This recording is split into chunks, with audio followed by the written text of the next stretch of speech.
Eu quero ler um texto por demais conhecido, que é o Salmo 116. Nós faremos a leitura até o verso 9 e depois os versos 12 a 14. Esse texto é um salmo anônimo, nós não temos aqui a menção do autor desse salmo. Embora a maioria dos estudiosos acredita que esse salmo foi escrito pelo rei Ezequias. Vocês todos sabem que os Salmos é o maior livro da Bíblia, composto de 150 poemas. E o livro de Salmos, ele demorou em torno de 1000 anos para ser composto. Porque você tem Salmo 90, que foi escrito por Moisés,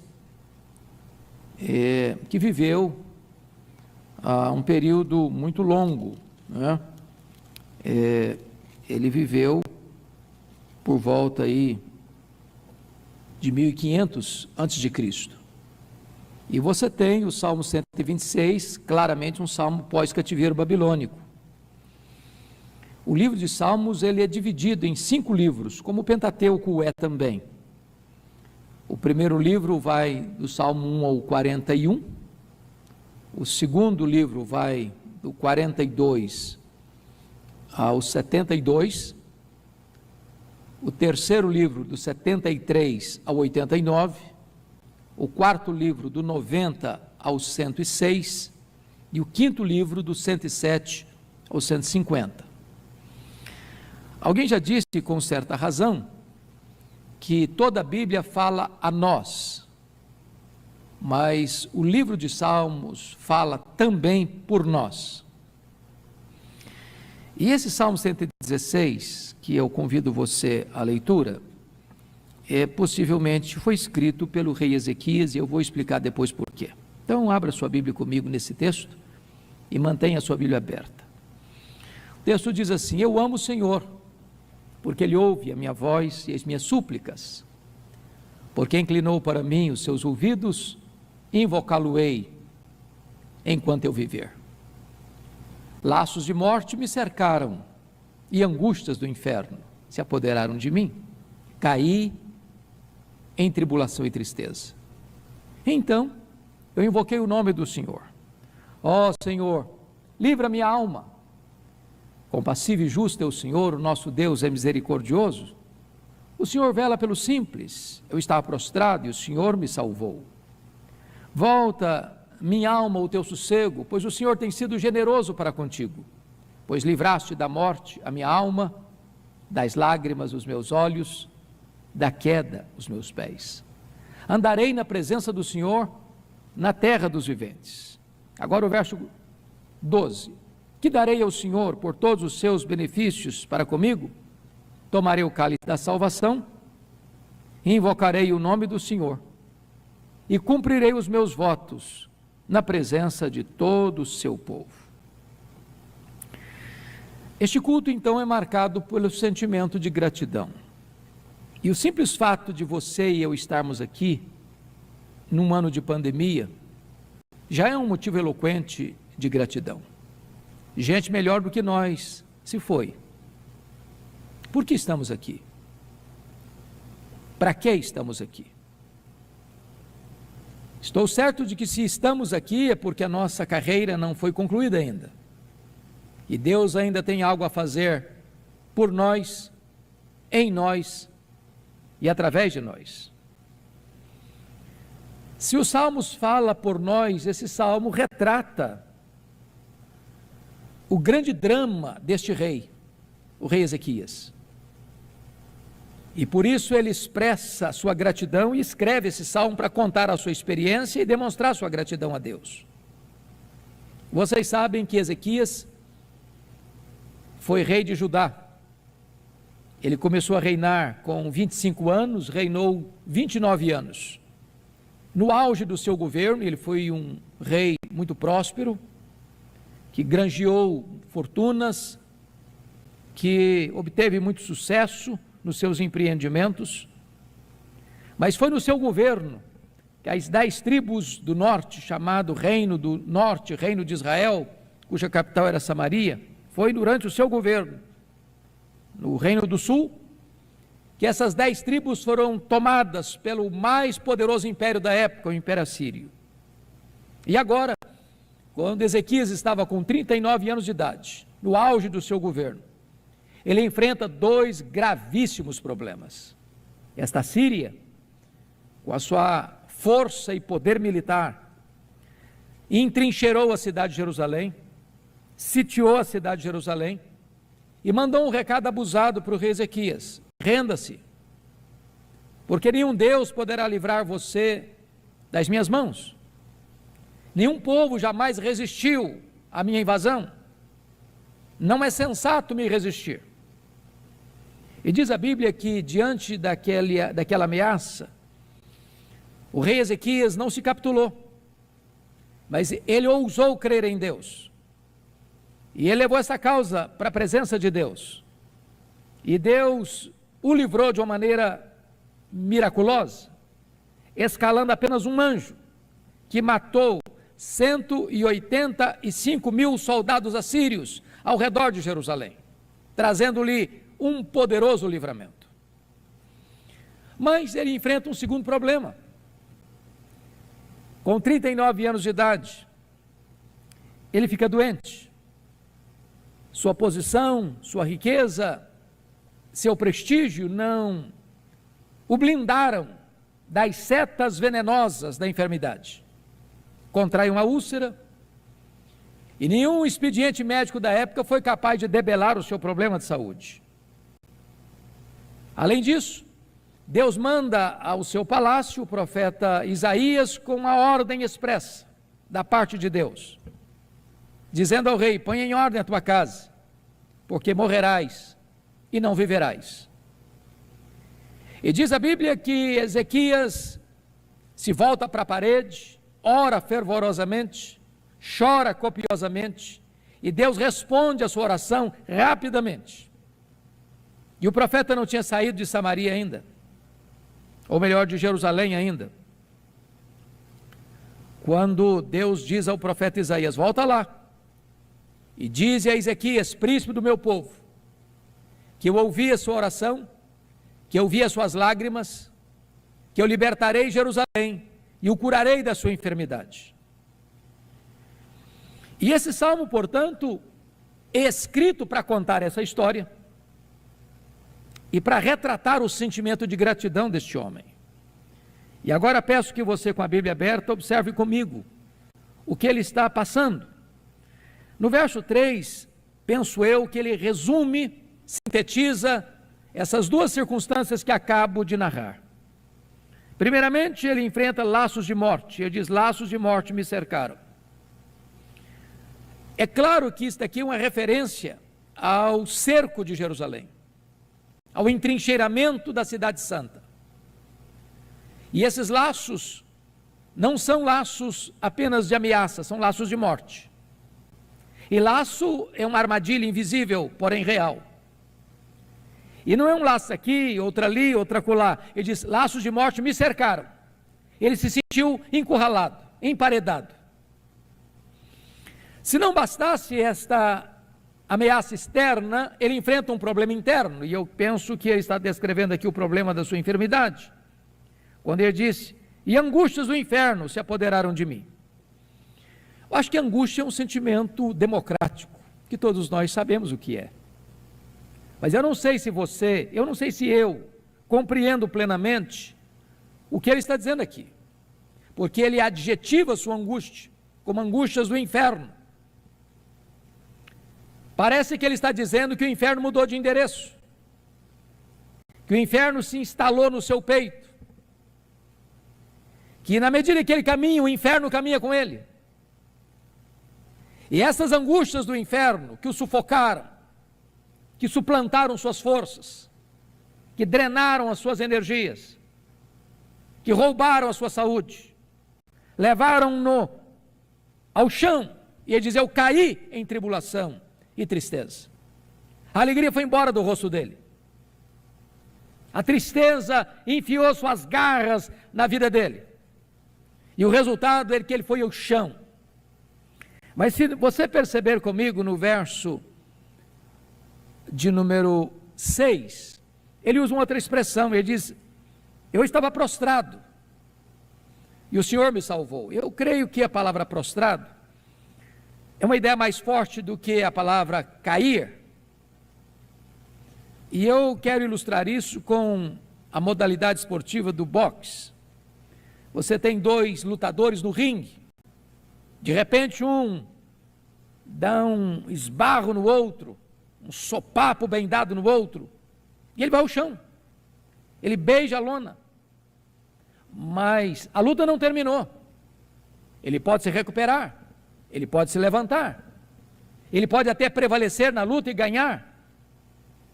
Mas quando o texto diz que estava prostrado, a ideia aqui de nocauteado. É alguém que já não tem mais forças para lutar. É alguém que já esgotou todos os seus recursos. É alguém que já jogou a toalha. É alguém que não tem mais elementos em si mesmo para resistir à pressão da situação, seja externa, seja interna. Em outras palavras, Ezequias está aqui descrevendo uma situação que nós chamamos aqui de fundo de poço. Muitas vezes a situação na nossa vida é assim. Os problemas nos entrincheiram, nos emparedam, a angústia enfia suas garras afiadas em nós, e nós não apenas caímos, mas somos nocauteados. O que fazer nessas horas? Pois bem, ele vai responder isso no versículo de número 4, que para mim é uma palavra resgatadora, quando diz assim: então, esse então é milagroso, porque muitas vezes nós nos sentimos assim, achatados, esmagados, debaixo de um rolo compressor, de uma situação adversa. Nós estamos vivendo isso com toda a sua carranca neste ano.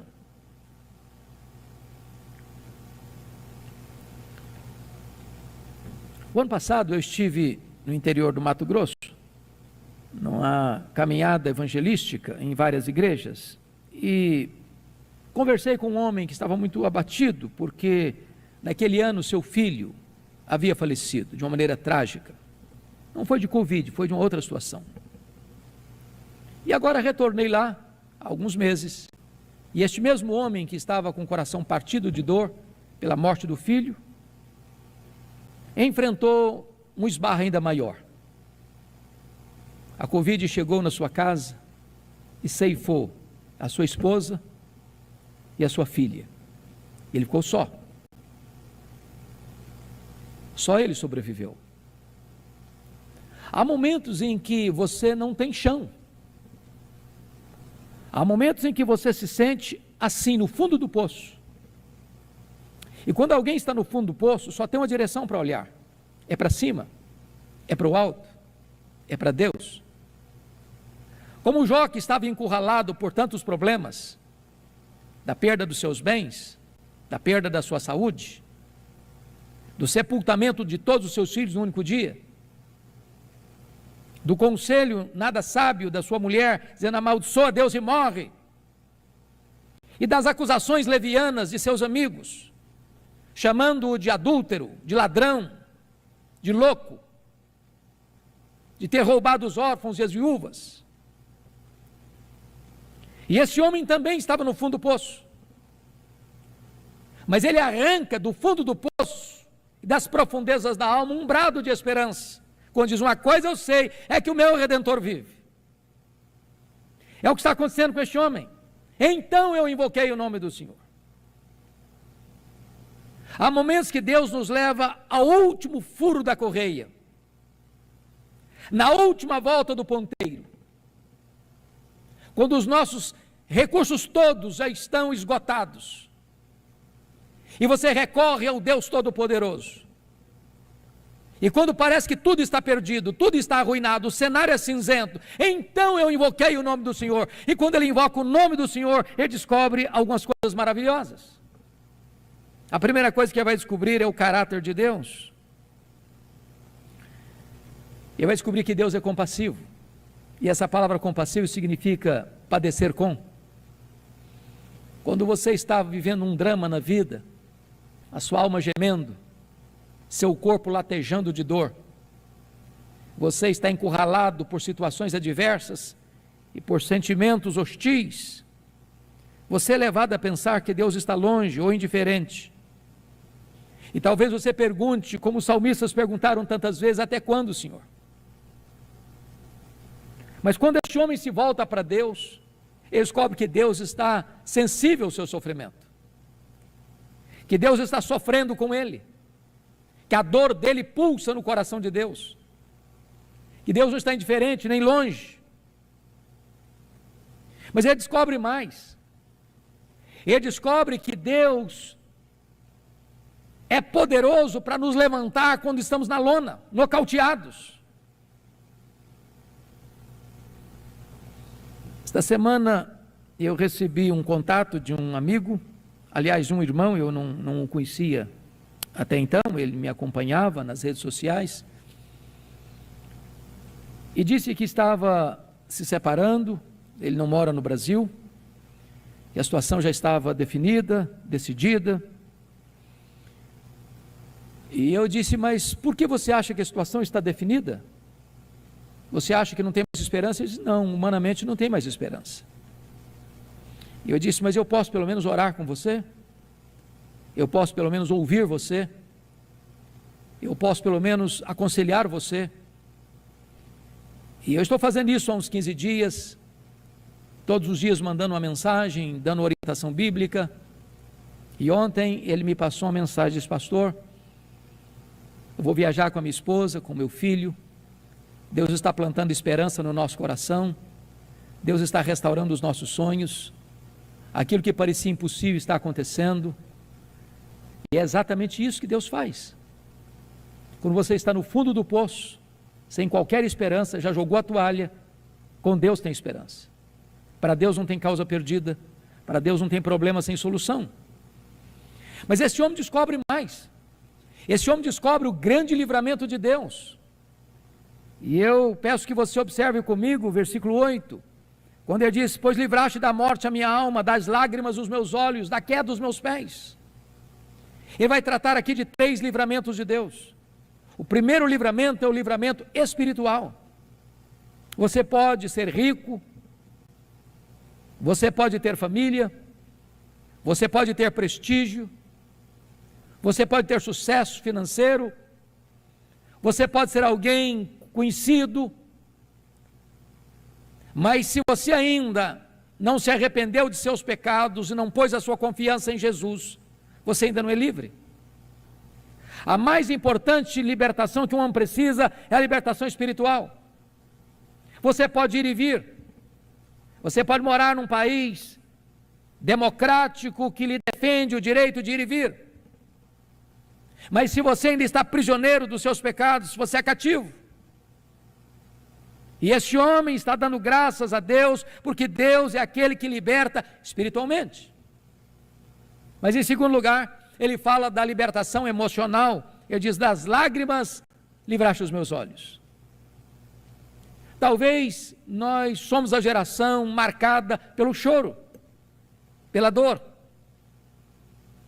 Mormente, de março do ano passado para cá, quanta dor, quantas lágrimas, quanto luto, pessoas amadas arrancadas dos nossos braços. Mas esse Deus a quem estamos prestando este culto nesta noite, é o Deus que pode estancar as suas lágrimas, consolar o seu coração, terapeutizar a sua alma, trazer o bálsamo de Gileade sobre a sua cabeça. Mas ainda, ele fala de uma libertação moral. O verso 8 diz: e livraste da queda dos meus pés. Isso mostra que todos nós, sem exceção, somos vulneráveis. Deus conhece a nossa estrutura e sabe que somos pó. Nenhum de nós consegue ficar de pé escorado no bordão da autoconfiança. Nenhum de nós pode bater no peito arrogantemente e dizer, não, esse pecado eu não cometo, não, esse erro eu não cometo, não, esta falha eu jamais cometerei. Somos vulneráveis. Só ficamos de pé se a mão do Todo-Poderoso Deus nos sustentar. Não importa o quanto você conhece, não importa o quanto tempo você tem de vida cristã, você e eu dependemos totalmente da graça de Deus para ficarmos de pé. Por isso Paulo diz, aquele que pensa estar em pé, veja que não caia. A pergunta que ele faz, vale a pena repeti-la: que darei ao Senhor por todos os seus benefícios para comigo? Esta é uma noite de gratidão, esta é uma noite de balanço, balanço da alma, balanço da vida, balanço da história. Alguém pode dizer, bom, mas eu tenho passado tanta luta, tantos dramas, agradecer por quê? Tem mais para chorar do que para agradecer? Se você pensa que não tem nada para agradecer, permita-me algumas perguntas. Quanto valem os seus olhos? Você está enxergando? Por quanto você venderia os seus olhos? Quanto eles valem? Quanto vale o fato de você estar me ouvindo? Quanto vale? Quanto vale você ter pernas para andar? Quanto vale você não estar numa cadeira de rodas? Ou paralítico em cima de uma cama? Quanto vale? Quanto vale você ter braços para trabalhar, para abraçar? Quanto vale isso? Quanto vale você ter um cérebro que está funcionando, por isso você está vivo? Quanto vale? Quanto vale você ter um coração que bate, bombeia sangue e vida para o seu corpo? Quanto vale isso? Quanto vale você ter 2 pulmões que enchem o seu peito de ar? Quanto vale? Você não está numa câmara de respiração, está respirando livremente. Quanto vale isso? Um dos maiores banqueiros do mundo morreu de Covid. E a sua filha disse com lágrimas nos olhos, o que é mais triste é que o meu pai, sendo tão rico, morreu por aquilo que é de graça, o ar nos seus pulmões. Quanto vale isso? Quanto vale você ter 2 rins que filtram as impurezas do seu corpo e não coloca você numa máquina de hemodiálise? Quanto vale isso? Quanto vale você ter um estômago que processa o alimento que você recebe, dando vida para a sua vida? Quanto vale isso? Quanto vale você ter uma casa? Quanto vale você ter uma cama? Quanto vale você ter uma mesa? Quanto vale você ter pão na sua mesa? Quanto vale você ter um lar? Quanto vale você ter um cônjuge, filhos? Quanto vale você ter amigos? Quanto vale você ter a igreja? Quanto vale você ter a escola? Quanto vale você ter Jesus e o seu nome escrito no livro da vida? Quanto vale isso? Que darei ao Senhor por todos os seus benefícios para comigo? Ele faz a pergunta e ele diz 3 coisas que me impressionam, porque em vez de eu dar alguma coisa, eu continuo recebendo. E ele diz, tomarei o cálice da salvação. Ele está dizendo que você agradece a Deus quando você reconhece que é pecador e recebe de graça o dom que Deus lhe deu, o dom da vida eterna em Cristo Jesus. Ele diz, eu vou tomar o cálice da salvação, eu vou invocar o nome do Senhor, eu vou cumprir os meus votos na presença de todo o seu povo. E eu quero concluir dizendo que este homem, como preito da sua gratidão a Deus, ele toma 3 decisões importantes na vida. A primeira delas está aí no versículo 2.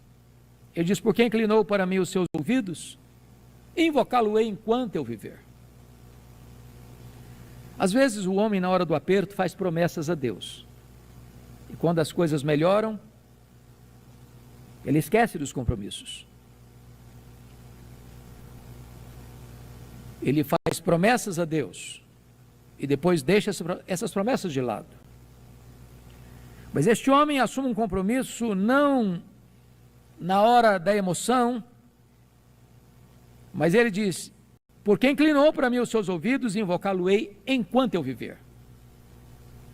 E durante a minha vida toda. A segunda coisa que ele faz, a segunda decisão que ele toma, está no versículo 9. Ele diz, andarei na presença do Senhor na terra dos viventes. E notem que ele não vai andar na presença do Senhor no meio da sua família, dos domésticos da fé, mas na terra dos viventes, onde talvez ele seja hostilizado. É lá que ele vai andar na presença de Deus. E se é na presença de Deus, não tem escapatória e botar máscara, porque Deus a todos conhece e a tudo sonda. Mas a terceira decisão que ele toma, e eu encerro aqui, está no verso 1. Ele diz: eu amo o Senhor, porque Ele ouve a minha voz e as minhas súplicas. E quando você ama, você tem 3 atitudes. Primeiro, quem ama declara que ama. Se você ama a Deus, você precisa dizer isso para Ele. Segundo, quem ama tem tempo para a pessoa amada. Se você ama a Deus, você tem tempo para Deus. Numa correria tão grande, numa azáfama tão intensa, você precisa ter Deus no topo da sua agenda. Ter tempo para ler a sua palavra, ter tempo para ir à casa de Deus adorar, ter tempo para você dobrar os seus joelhos e falar com Ele. Terceiro, se você ama Deus, você procura agradá-lo. Quem ama, procura agradar a pessoa amada. E a maneira de você agradar a Deus é obedecê-lo, é honrá-lo, é ter um coração grato. Que Deus nos ajude a viver esse projeto de vida, um projeto de gratidão por tudo aquilo que Deus tem feito por nós, apesar de nós. Que Deus abençoe a todos vocês.